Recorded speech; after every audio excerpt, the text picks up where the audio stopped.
네, 안녕하세요. N2 세무의 김지연 세무사입니다. 제가 오늘은 되게 유명하신 세무사님을 초대하였습니다. 미네르바 올빼미로 워낙 유명하신 세무법인 화담의 김호영 세무사님 모셨습니다. 반갑습니다, 세무사님. 네, 안녕하세요. 와주셔서 감사합니다.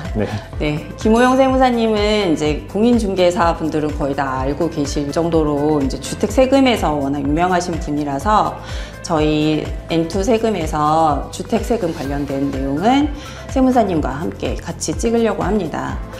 오늘은 그 첫 번째로 1세대 1주택 비과세부터 시작을 해보겠습니다.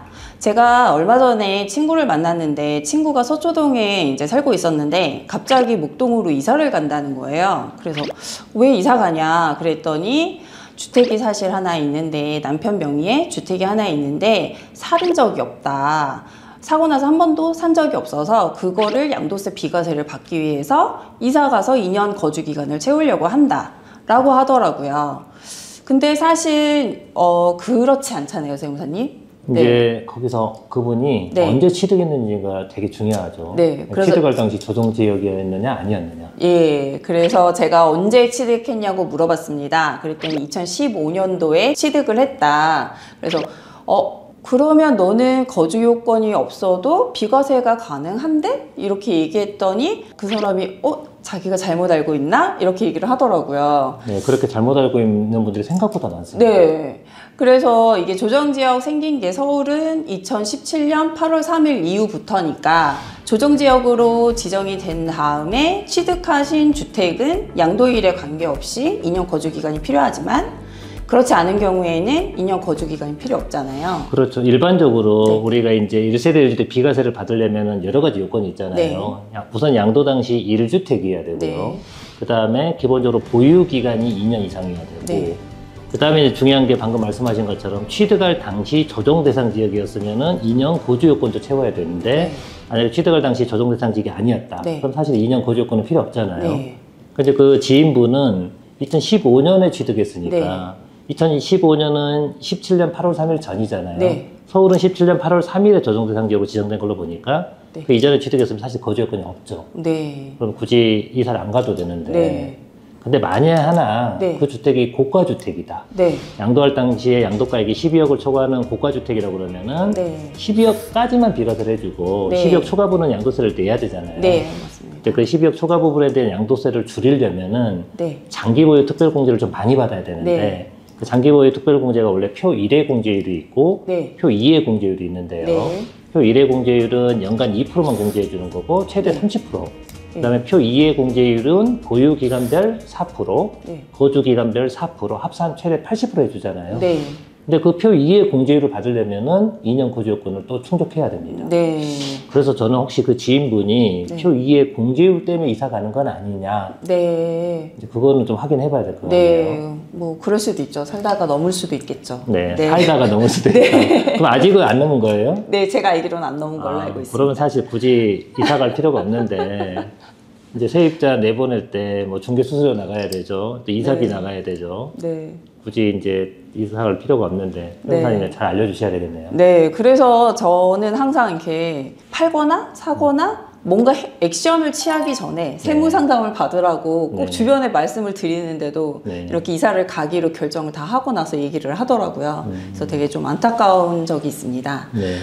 근데 방금 말씀하신 그 고가주택에 대해서 이제 장특공제가 되고 안 되고 그리고 과세되는 부분 이 부분은 이제 시청자님들이 아무래도 조금 와닿지 않으실 것 같아요. 그래서 네. 사례를 들어서 좀 설명을 드려보도록 하겠습니다. 네. 방금 제가 그 1세대 1주택이긴 한데 양도 당시에 12억 원을 초과하는 고가주택의 경우에는 전체 양도 차익을 비과세 해주는 게 아니고 양도 차익 중에 양도가 12억 초과 부분은 세금을 내야 된다고 그랬잖아요. 네. 12억 이하 부분만 비과세 해주니까. 네. 그럼 그 12억 초과 부분에 대한 세금을 줄이려면은 장독공제를 많이 받아야 되는데 네. 장독공제를 많이 받으려면 반드시 그 주택에 2년 거주를 해야 된다고 그랬죠. 네. 그럼 2년 거주하고 네. 또는 안 하고 네. 세부담이 얼마나 차이가 나는지 네. 제가 사례를 한번 보면서 설명을 드리겠습니다. 먼저 이 사례는 양도가액은 20억이고 취득가액은 10억 그리고 양도 차익이 10억인 아파트입니다. 네. 이 양도 차익이 10억이긴 한데 이 사람이 1세대 1주택 비과세 요건을 갖추고 있거든요. 네. 갖추고 있을 때 이 양도 차익 10억에 대해서 전부 비과세 해주는 건 아니고요. 네. 이 10억 중에 양도가 12억 이하 부분이 차지하는 비율, 네. 그 부분만 비과세를 해줍니다. 네. 그럼 이제 12억 초과 부분은 과세라는 얘기잖아요. 네. 그럼 12억 초과 부분은 어떻게 계산하냐면은 전체 양도 차익 곱하기 네. 양도가 20억 분의 네. 20억 마이너스 12억. 네. 그럼 분자가 8억이 되겠죠. 네. 그 비율대로 곱했더니 네. 과세 대상 양도 차익은 4억이 됩니다. 네. 그러니까 전체 양도 차익 10억 중에서 6억은 비과세가 되는 네. 거고 4억은 과세가 되는 거죠. 네. 근데 여기서부터 이제 달라지는 게 네. 아까 장독공제 표 2의 공제를 받으려면 2년 거주를 해야 된다고 그랬잖아요. 네. 만약에 이 사람이 2년 거주를 안 했다. 네. 안 하면은 장독공제는 표 2의 공제를 못 받고요. 표 1의 공제를 받을 네. 수 있습니다. 표 1은 연간 2% 공제율이거든요. 네. 이분이 만약에 10년 보유하고 있었다. 네. 그러면은 총 20%의 공제율이 적용되겠죠. 네. 그럼 장독공제는 8천만 원이 되는 거고 네. 차감하면은 양도소득 금액은 3억 2천. 네. 그리고 양도소득 기본공제 1년에 250씩 공제해 주잖아요. 네. 차감하면 과세표준은 3억 1,750만 원이고 네. 여기에다가 누진세율을 곱하면은 양도세 산출세액은 약 1억 100. 네. 여기 10%도 지방세 붙잖아요. 네. 포함하면은 1억 1,100이 됩니다. 네. 요게 이제 2년 거주를 안 했을 때 네. 세액이고요. 만약에 이 사람이 이 주택에서 네. 10년을 거주할 수도 있죠. 네. 10년간 보유하면서 계속 거주하신 분들도 네. 있죠. 그러면 그분은 장독공제가 최대 80%까지 가능합니다. 네. 왜 80%냐면은 장독공제 표 2의 공제율은 보유기간별 4%. 네. 근데 최대 10년 보유하면 40%고 네. 거주기간별도 4%거든요. 네. 그럼 10년 거주했으면 또 40%겠죠. 네. 그래서 합해서 최대 80%까지 받을 수 네. 있습니다. 그럼 과세 대상 양도 차익 4억에다가 장독공제 최대 80%를 받으면은 장독공제가 3억 2천이 되는 거죠. 네. 그러면은 양도소득 금액은 8천. 네. 그리고 이제 세액 계산해 보면은 양도세는 약 1,280, 네. 지방세까지 포함하면은 약 1,410만 원 정도 나옵니다. 네. 그럼 이거 비교해 보면은 세액 차이가 약 9,000 거의 500 정도 차이가 나잖아요. 네. 9,700 정도. 이 정도 세 부담이 많이 줄어드는 걸 볼 수 있고요. 네. 지금은 저희가 사례를 양도가 20억짜리로 지금 계산했지만은 지금 강남구나 서초구에 가보면은 양도 차익이 20억, 30억 되는 아파트들도 굉장히 많거든요. 그렇죠. 그런 아파트들은 이 장독공제를 20% 받느냐, 80% 받느냐에 따라서 세액 차이가 막 3억, 4억 이상 나기도 합니다. 맞아요. 그러니까 굉장히 중요합니다. 네. 그런데요, 세무사님. 네. 이 거주기간 2년을 못 채우신 분들이 네. 이 거주기간 2년 요건을 받을 수 있는 혜택이 하나 있잖아요. 그렇죠. 네. 요즘 가장 네. 핫한 이슈죠. 네, 맞아요. 저도 강의하러 가면은 가장 질문 많은 게 이 상생임대주택이거든요. 네. 네. 이 상생 임대주택에 대해서 근데 네. 이거 좀 잘 알고 적용을 하셔야 되니까 네. 그런 요건이라든가 이런 거 간단하게 좀 설명 좀 해주시겠어요? 네. 우선 상생임대주택 제도가 왜 생겼는지 간단하게 제가 연역 좀 설명드릴게요. 원래 이제 문재인 정부 때 네. 그 주택임대차보호법이 개정이 됐잖아요. 그래서 임차인들은 2년을 살고 네. 또 2년을 더 살고 싶은데 예. 예전에 집주인이 나가라고 하면 무조건 나가야 되잖아요. 그렇죠. 근데 주택임대차보호법을 개정을 해가지고 네. 이제 2년 거주하고 네. 그다음에 집주인이 나가라고 했을 때 네. 임차인은 계약갱신 청구권을 쓸 네. 수 있죠. 네. 그럼 2년을 더 거주할 수 있습니다. 그리고 이제 2년을 더 거주한 다음에는 계약갱신 청구권이 없어요. 네. 그럼 그때는 임대인이 나가라고 할 수도 있지만은 만약에 이제 안 나가고 계속 거기서 거주한다고 할 때 그때는 임대료를 시가만큼 올릴 수가 있습니다. 네. 갱신권 쓸 때는 최대 5%밖에 못 올리잖아요. 근데 갱신권이 이제 한번 행사돼 버리면은 네. 그 다음은 임대료를 시가만큼 올릴 수가 있어요. 네. 그러면 이제 임차인 입장에서 너무 부담스럽겠죠. 그렇죠. 근데 이제 그렇게 해서 전세가 올라가 버리면은 네. 임차인도 문제지만은 이게 집값을 상승시키는 또 원동력이 돼버릴 수도 있습니다. 네. 그래서 그 당시 정부가 어떤 특례를 하나 만들었냐면은 네. 상생 임대주택 특례를 만들었어요. 네. 이게 뭐냐면은 첫 번째 임대차 계약을 한번 체결하고 네. 그 다음에 갱신할 때 이제 이때는 갱신권이 없으니까 5%를 초과해서 올릴 수 있잖아요. 그런데 만약에 그때 5%를 이하로 올리면 네. 세제 혜택을 주겠다. 네. 그 세제 혜택이 뭐냐? 아까 그 세무사님이 여쭤보셨던 게 1세대 주택 비과세 받을 때 적용 대상 지역에 있는 주택은 2년 거주해야 비과세 된다고 네. 그랬죠. 그다음에 그 주택이 12억 초과하는 고가 주택이면 장독공제를 또 많이 받으려면 또 2년 거주해야 된다고 네. 그랬잖아요. 이렇게 2년 거주 요건을 충족시켜야 되는 그 세제 혜택들 있죠. 네. 1세대 주택 비과세, 네. 장독공제, 표 2의 공제율 이런 걸 적용받을 때 네. 2년 거주를 안 했어도 네. 이 상생 임대주택 요건을 갖추면 2년 거주한 걸로 세법에서 인정해 줍니다. 네. 굉장히 좋은 혜택이죠. 네. 네, 그래서 이제 이 상생 임대주택 제도가 도입이 됐고요. 네. 상생 임대주택 요건을 이제 갖추면 네. 혜택을 주는데 첫 번째 혜택이 뭐냐면은 내가 취득할 당시 조정 대상 지역에 있는 주택을 취득했다. 네. 근데 2년 거주를 못했어도 네. 2년 거주한 걸로 인정해주고 네. 또 그 양도하는 주택이 12억 초과하는 고가주택이다. 네. 그럼 또 장독공제 많이 받고 싶으면 또 2년 거주해야 된다고 그랬잖아요. 그 표 2의 공제율 적용받을 때도 상생임대주택 요건을 갖추면은 2년 거주한 걸로 인정을 해줍니다. 네. 근데 여기서 많이 물어보시는 부분이 네. 그러면 거주기간 2년 인정해준다고 했으니까 네. 내가 10년 보유했다. 네. 그러면 원래 10년에 대해서 20% 받아야 될 거를 네. 보유기간 10년에 대해서 40% 받고 네. 거주기간 2년 인정받으니까 네.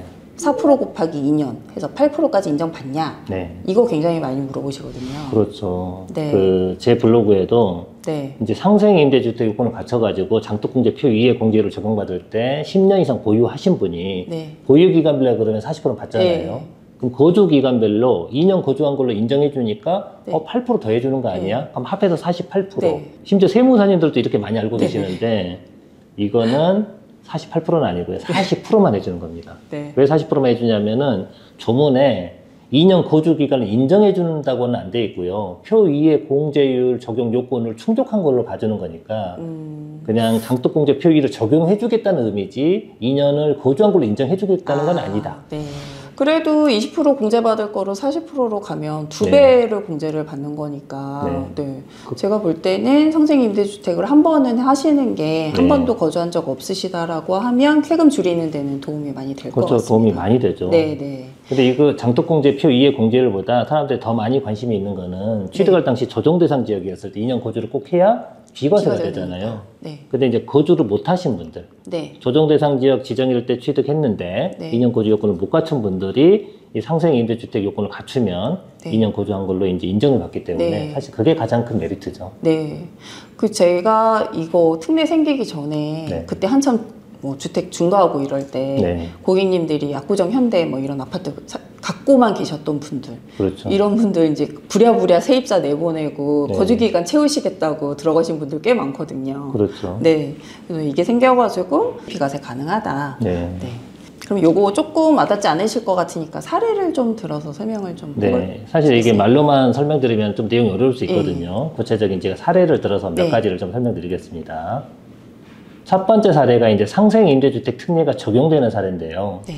상생임대주택 특례를 적용받으려면은 네. 기본적으로 한 4가지 요건을 갖춰야 됩니다. 첫 번째가 직전 임대차 계약이 있어야 됩니다. 이때 이 직전 임대차 계약은 뭘 직전 임대차 계약이라고 그러냐면은 내가 네. 내 명의로 주택을 취득한 다음에 네. 그 다음에 체결하는 임대차 네. 계약. 이게 직전 임대차 예. 계약이에요. 사실 상생임대주택에서 가장 중요한 게 이 개념입니다. 직전 임대차 계약의 개념. 두 번째, 직전 임대차 계약은 최소한 1년 6개월 이상이어야 되고요. 네. 그 다음 체결하는 임대차 계약을 상생 임대차 계약이라고 예. 합니다. 그리고 이 상생 임대차 계약 체결할 때 임대료를 5% 이상 올리면 안 됩니다. 네. 그리고 상생 임대차 계약을 체결한 다음에 최소한 임대 기간은 2년은 충족해야 되고요. 네. 그리고 그 다음에 그 주택을 팔면은 네. 이제 거주 요건을 면제해 줍니다. 네. 실제 이 사례를 들어서 제가 설명드려 볼게요. 2020년 2월에 납세자가 조정 대상 지역에 있는 이 A주택을 취득했어요. 예. 근데 이 A주택을 취득할 당시에 예. 매매가는 18억이었는데 전세 9억, 네. 9억을 안고 취득했습니다. 예. 이걸 흔히 우리가 갭 투자라고 그러죠. 예.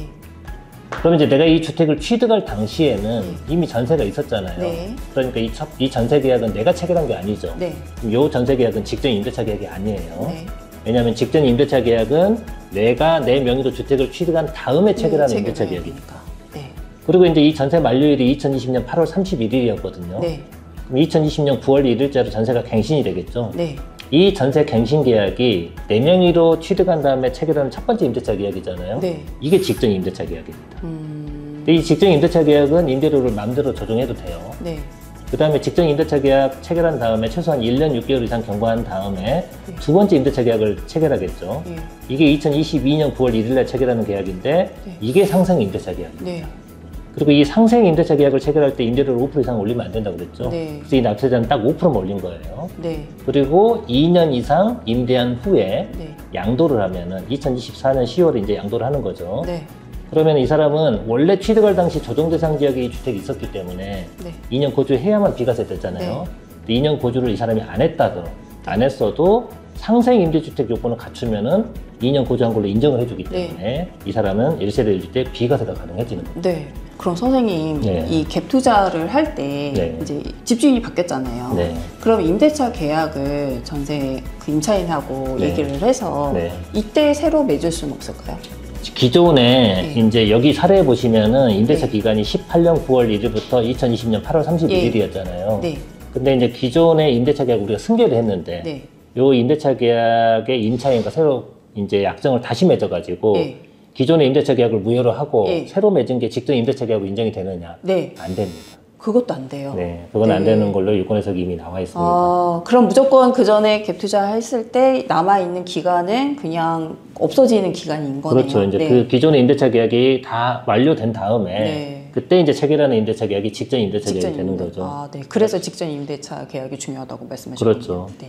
그 다음에 이제 또 많은 사람들이 네. 잘못 알고 있는 내용이 네. 분양권으로 취득하는 아파트의 상생 임대주택 요건이거든요. 네.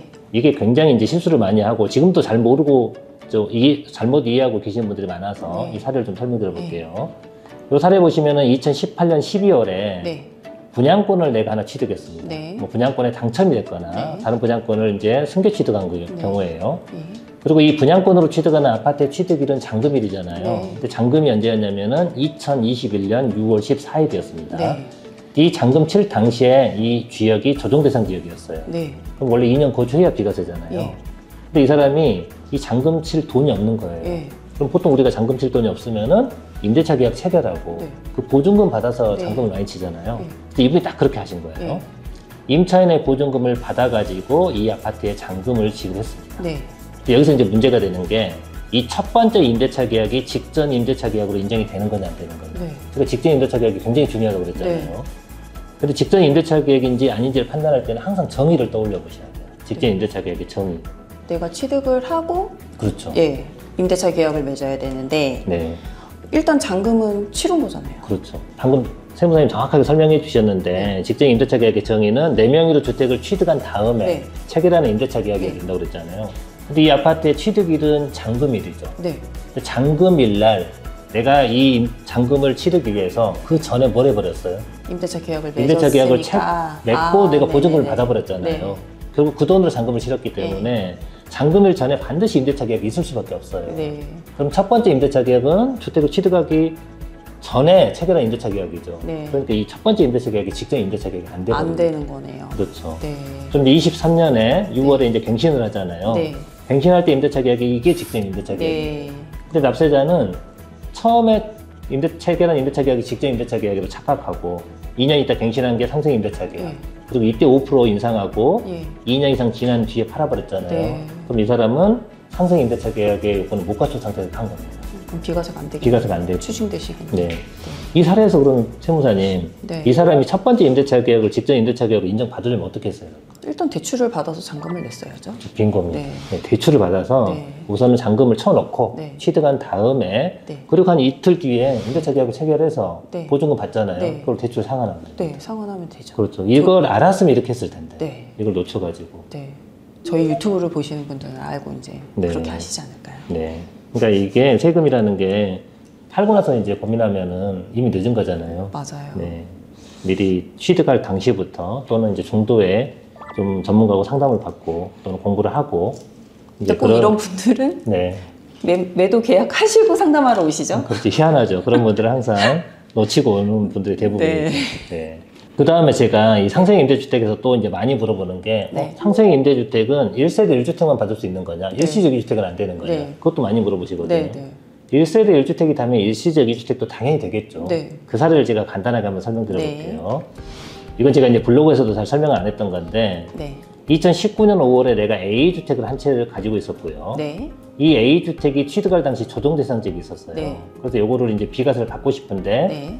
이제 비과세를 받으려면 내가 이 임차인에 대한 전세보증금 내주고 전입을 해야 되잖아요. 네. 근데 내가 이제 임차인의 전세보증금을 내줄 돈이 없습니다. 네.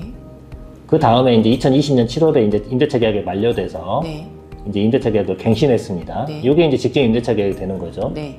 그리고 2년 지나서 2022년 7월이 됐겠죠. 그때 네. 또 갱신을 하거든요. 네. 요게 이제 직전 임대차 계약의 다음 임대차 계약이니까 이게 상생 임대차 계약이 되는 거죠. 네. 그리고 상생 임대차 계약을 체결할 때 임대료를 5% 이상 올리면 안 되잖아요. 네. 이 납세자는 그걸 딱 지킨 거예요. 네. 그리고 나서 네. 바로 팔았으면 이제 A주택은 1세대 1주택 비과세가 되는 거잖아요. 네. 거주 요건도 이제 면제해 주니까. 네. 근데 이 사람이 아주 급매가 하나 나온 주택을 하나 찾았습니다. 우리 이제 급매는 포기를 절대 할 수 없죠. 그래서 반드시 급매를 사야 돼요. 네. 근데 2022년 10월에 굉장히 시세보다 싼 B주택을 취득을 했어요. 네. 그러다 보니까 A하고 B하고 일시적 이주택이 돼버린 거죠. 네. 일시적 이주택이 된 상태에서 네. B주택 취득하고 3년 안에 A주택을 팔면 네. 우리는 비과세라고 알고 있잖아요. 일반적으로 이걸 비과세라고 표현하지는 않고 조문에서는 뭐라고 표현하냐면은 신규주택 취득하고 3년 안에 종전주택을 팔면 이를 1세대 1주택으로 본다 이렇게 네. 이제 조문이 되어 있어요. 네. 그럼 1세대 1주택으로 봐주는데 네. A주택 한 채를 봐주겠다는 거죠. 네. 그 상태에서 A가 취득할 당시 조정대상 지역이 있었고 네. 2년 거주 요건을 갖춰야 되는데 이 A주택이 상생임대주택 요건을 또 갖추고 네. 있잖아요. 그러면은 A주택은 거주 요건이 면제되니까 네. 그리고 일시적 2주택 요건까지 갖췄으니까 네. A주택은 비과세가 가능합니다. 네. 그러니까 이 상생임대주택은 약간 응용할 수도 있습니다. 네. 근데 응용을 그러네요. 하려면은 다른 특례랑 좀 잘 알고 네. 요건을 좀 잘 갖춰야 되겠죠. 네. 2년 거주하지 않고도 1세대 1주택 비과세를 받을 수 있고 장특공제까지 받을 수 있는 상세기 임대주택에 대해서 사례를 통해서 이렇게 자세히 알려주셔서 너무 감사하고요. 다음 시간에는 세목별로 주택수 계산하는 방법이 다르잖아요. 그렇죠. 네, 그 부분에 대해서 설명해 주시면 좋겠습니다. 네. 네. 주택수 계산이 네. 취득세 다르고 양도세 다르고 네. 종부세가 다 다르잖아요. 네. 납세자들의 그 부분에 대해서 굉장히 혼란스러워하니까 네. 다음 시간에는 그 부분을 좀 자세히 설명드리도록 하겠습니다. 네, 오늘 내용 시청해 주셔서 감사하고요. 오늘 설명드린 상생 임대주택 활용하셔서 비과세 꼭 받으셨으면 좋겠습니다. 다음 시간에 뵙겠습니다. 감사합니다. 감사합니다.